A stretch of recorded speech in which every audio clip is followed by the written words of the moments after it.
Hi നമസ്കാരം. ഞാൻ ശിവദാസ്. കഴിഞ്ഞ ക്ലാസ്സിൽ നമ്മൾ പഠിച്ചത് പാസ്റ്റ് പെർഫെക്റ്റ് ആയിരുന്നു.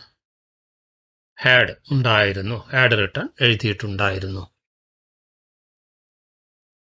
ചോദ്യം ഉണ്ടാക്കേണ്ടത് അതിന് നെഗറ്റീവ് സെൻറ്റൻസ് ഉണ്ടാക്കേണ്ടതും വാട്ട്, വൈ, വേർ, ഹൗ എന്നൊക്കെ വെച്ചിട്ട് ക്വസ്റ്റ്യൻസ് ഉണ്ടാക്കേണ്ടതൊക്കെ പറഞ്ഞിട്ടുണ്ടായിരുന്നു.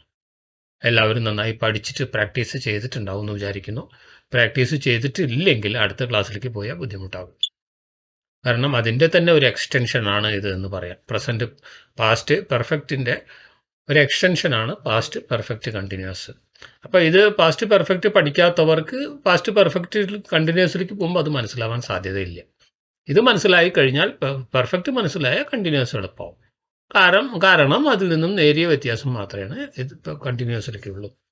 അപ്പോൾ പാസ്റ്റ് പെർഫെക്റ്റിൽ ഹാഡ് റിട്ടൺ എന്നായിരുന്നു.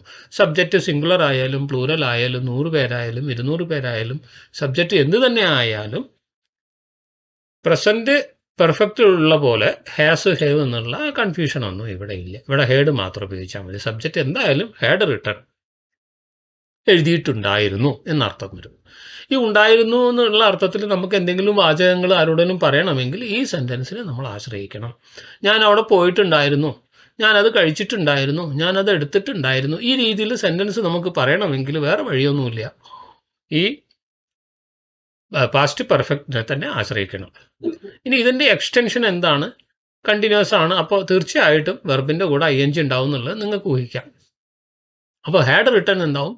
Had been writing. പ്രസൻറ്റ് പെർഫെക്റ്റിൽ ഹാസ് റിട്ടൺ, ഹാവ് റിട്ടൺ എന്നായിരുന്നു. അത് പ്രസൻറ്റ് പെർഫെക്റ്റ് കണ്ടിന്യൂസിലേക്ക് പോയപ്പോൾ has been writing, have been writing എന്നായിട്ട് മാറി. അതുപോലെ തന്നെ ഇവിടെ ഹാഡ് റിട്ടൺ എന്നുള്ളത് ഹാസ് ബീൻ, ഹാവ് ബീൻ ഒന്നും ഇവിടെ വരില്ല. ഹാഡ് എന്നുള്ളത് had written, had been writing എന്നാവും. റൈറ്റിൻ്റെ കൂടെ ING ചേർന്നു. Had been writing. Gautham had been writing a letter. അപ്പോൾ അതിൻ്റെ അർത്ഥം എന്താണ് വരുന്നത്? നമ്മളവിടെ പ്രസൻറ്റ് പെർഫെക്റ്റിൽ എഴുതിക്കൊണ്ടേ ഇരിക്കുന്നു എന്നാണെങ്കിൽ ഇത് പാസ്റ്റ് അല്ലേ. അപ്പോൾ ഇവിടെ എഴുതിക്കൊണ്ടേ ഇരുന്നു എന്നാണ്. ചെറിയ വ്യത്യാസം മാത്രമേ ഉള്ളൂ. അത് ശ്രദ്ധിക്കണം. വലിയ വ്യത്യാസമാണ് ശ്രദ്ധിച്ചിട്ടില്ലെങ്കിൽ. വർത്തമാനകാലത്തിൽ പറയേണ്ടത് ഇത് കഴിഞ്ഞു പോയ കാലത്തിൽ പറഞ്ഞു എന്ന് വരും. അപ്പോൾ അത് ശ്രദ്ധിക്കണം. എഴുതിക്കൊണ്ടേ ഇരിക്കുന്നു എന്നുള്ള അർത്ഥം എഴുതിക്കൊണ്ടേ ഇരുന്നു. ഇനി ഫ്യൂച്ചറിലേക്ക് നമുക്കൊന്ന് ജസ്റ്റ് ഇമാജിൻ ചെയ്യാം. അത് എഴുതിക്കൊണ്ടേ ഇരുന്നു കഴിഞ്ഞു പോയതാണെങ്കിൽ അപ്പോൾ ഫ്യൂച്ചറിൽ എന്തായിരിക്കും? എഴുതിക്കൊണ്ടേ ഇരിക്കും.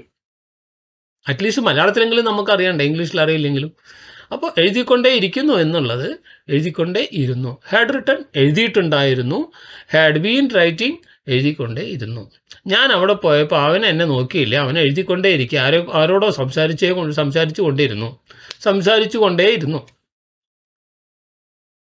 നമ്മൾ സ്വാഭാവികമായിട്ട് പറയുന്നത്. അപ്പോൾ അത് പറയുമ്പോൾ ഈ സെൻറ്റൻസിനെ, ഈ ടെൻസിനെ നമ്മൾ ആശ്രയിക്കണം.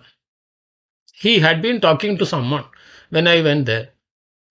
ഞാൻ അവിടെ പോയപ്പോൾ അവൻ ആരോടോ സംസാരിച്ചു കൊണ്ടേയിരുന്നു. നമ്മൾ ഈ പഠിച്ച ടെൻസിലുള്ള മിക്കവാറും നമ്മൾ ഉപയോഗിക്കുന്ന എല്ലാ വാചകങ്ങളും എല്ലാ സെൻറ്റൻസുകളും ഈ 12 ടെൻസിൽ ഉൾപ്പെടുന്നത് തന്നെയാണ്. അതിൽ ഉൾപ്പെടാത്തത് ചിലത് നിങ്ങൾക്ക് കാണാൻ കഴിയുമെങ്കിലും അത് ഇതിലുള്ളത് തന്നെയാണ്. അത് നമ്മൾ ജനറൽ യൂസേജിൽ പഠിക്കാം. അപ്പോൾ നമ്മൾ പറഞ്ഞു വന്നത് ഹാഡ് ബീൻ റൈറ്റിംഗ്, എഴുതിക്കൊണ്ടേ ഇരുന്നു. ഇരിക്കുന്നു എന്ന് പറഞ്ഞാൽ പ്രസൻ്റായി, ഇരുന്നു എന്ന് പറയുമ്പോൾ പാസ്റ്റായി. അപ്പോൾ ഹാഡ് ബീൻ റൈറ്റിംഗ്, ആ കൊണ്ടേ എന്ന് പറയുന്നത് ഈ കണ്ടിന്യൂസിനെ സൂചിപ്പിക്കാൻ വേണ്ടിയിട്ടാണ്. എഴുതിക്കൊണ്ടേ ഇരിക്കുന്നു, എഴുതിക്കൊണ്ടേ ഇരുന്നു, അങ്ങനെ പഠിക്കുന്നത് ആ ഡിഫറൻസ് നിങ്ങൾക്ക് മനസ്സിലാവണം. അപ്പോൾ ഞാൻ ഫ്യൂച്ചറിൻ്റെ കൂടെ നമ്മൾ എടുക്കാത്തൊരു കാര്യം കൂടെ ഇവിടെ മലയാളത്തിൽ പറഞ്ഞ് എഴുതിക്കൊണ്ടേ ഇരിക്കും. ഫ്യൂച്ചറിൽ നമുക്ക് ഇമാജിൻ ചെയ്തിട്ട് പറയാം ഇങ്ങനെ ആവുമെന്ന്. അപ്പോൾ ശ്രദ്ധിക്കുക, ഇവിടെ പഠിക്കാനുള്ളത് ഹാഡ് ബീൻ റൈറ്റിംഗ്, എഴുതിക്കൊണ്ടേ ഇരുന്നു.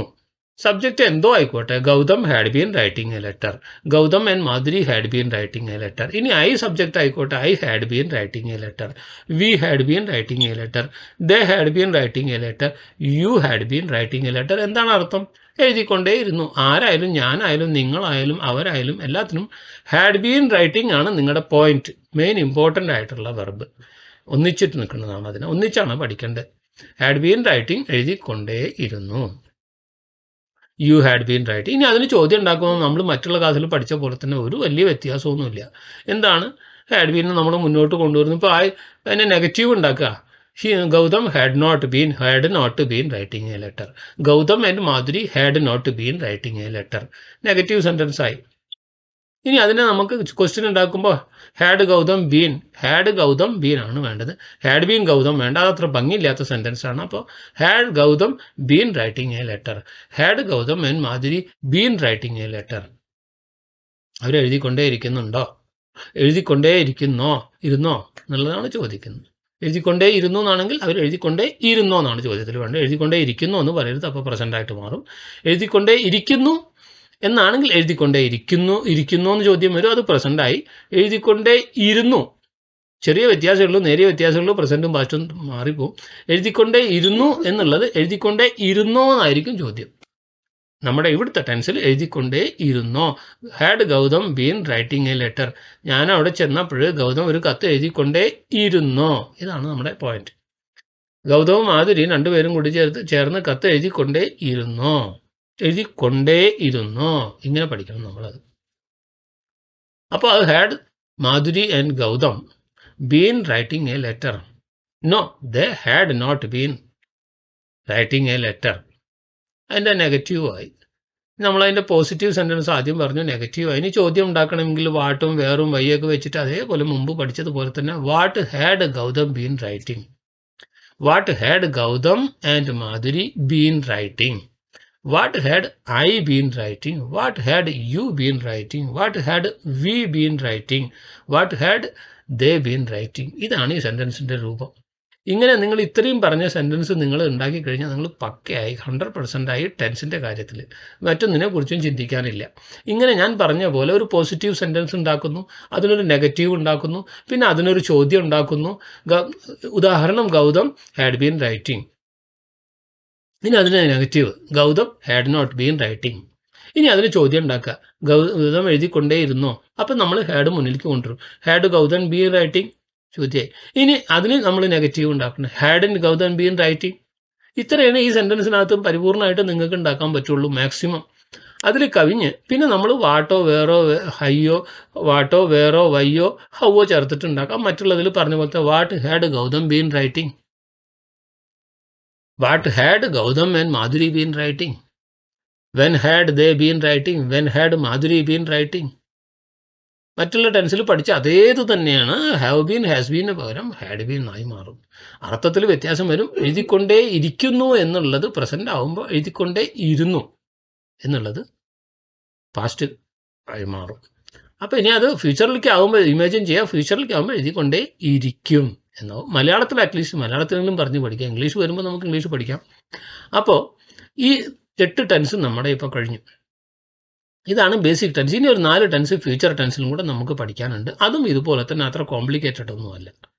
അപ്പോൾ നമുക്ക് ഫ്യൂച്ചർ സിമ്പിൾ അടുത്ത ക്ലാസ്സിൽ ഫ്യൂച്ചർ സിമ്പിൾ വളരെ വിശദമായിട്ട് പഠിക്കാം. വളരെ സിമ്പിളാണത്, ലളിതമാണ്, ഉപയോഗിക്കാനും വലിയ പ്രയാസമൊന്നുമില്ല. അപ്പോൾ എല്ലാവരും ശ്രദ്ധിച്ചിട്ട് പഠിക്കേണ്ട കാര്യം has written, have written, has been writing, have been writing, ഈ രീതിയിലാണ് പഠിക്കേണ്ടത്. അതിൻ്റെ മലയാളം അർത്ഥം അതേപോലെ പഠിക്കണം.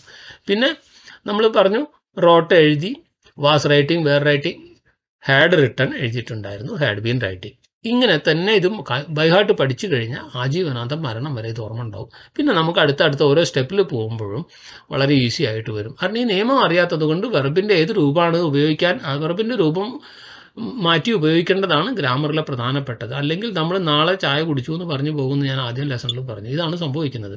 കാരണം കുടിക്കുക എന്നുള്ളതിൻ്റെ 3 രൂപം അറിയില്ല. ഡ്രിങ്ക് വേണോ, ഡ്രാങ്ക് വേണോ, ഡ്രങ്ക് വേണോ, ഏതാണോ ഉപയോഗിക്കേണ്ടതെന്ന് അറിയില്ല. അപ്പോൾ എല്ലാം കൺഫ്യൂസ് ആയിട്ട് മാറിപ്പോകും. പറയുന്ന ആൾക്ക് തന്നെ അറിയില്ല എന്താ പറയേണ്ടതെന്നറിയാം, പക്ഷേ പറഞ്ഞപ്പോഴെന്താണ് ആയിത്തീരുന്നതെന്ന് അറിയില്ല. കേൾക്കുന്നവർക്കോ അവർക്ക് ഇയാൾ ഉദ്ദേശിച്ചത് എന്താണെന്ന് ഏകദേശം പിടികിട്ടും, പക്ഷേ ഇംഗ്ലീഷ് അറിയില്ല എന്ന് മനസ്സിലാവുകയും ചെയ്യും. അപ്പോൾ നമ്മൾ ഫോക്കസ് ചെയ്യേണ്ടത് ഈ വെർബിലാണ്. പ്രധാന ക്രിയ, മെയിൻ വെർബ്, അതാണ് ശ്രദ്ധിക്കേണ്ടത്. അപ്പോൾ ആദ്യമായിട്ട് ഈ ചാനൽ കാണുകയാണെങ്കിൽ സബ്സ്ക്രൈബ് ചെയ്യാൻ മറക്കരുത്. നിങ്ങൾക്ക് ഇഷ്ടപ്പെട്ട് കഴിഞ്ഞാൽ ലൈക്ക് ചെയ്യുക, ഷെയർ ചെയ്യുക, നോട്ടിഫിക്കേഷൻ ക്ലിക്ക് ചെയ്യുക. എന്നാൽ നിങ്ങൾക്ക് എല്ലാ ക്ലാസ്സും വീഡിയോ ഞാൻ അപ്ലോഡ് ചെയ്യുമ്പോൾ കിട്ടും.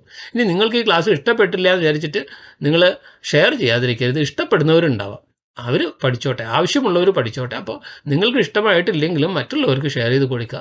ആർക്കെങ്കിലും ഒരവസരം കിട്ടി പഠിക്കാനുള്ളൊരു കിട്ടട്ടെ, ഒരവസരം അവർക്ക് കിട്ടട്ടെ, ലഭിക്കട്ടെ, അവർ ആ അവസരം ഉപയോഗിക്കട്ടെ. എല്ലാവർക്കും ചാനൽ കണ്ടതിന് നന്ദി, നമസ്കാരം. അടുത്ത ലെസണിൽ കാണാം, ഫ്യൂച്ചർ സിമ്പിൾ ടെൻസിൽ. നമസ്കാരം, ജയ് ഹിന്ദ്.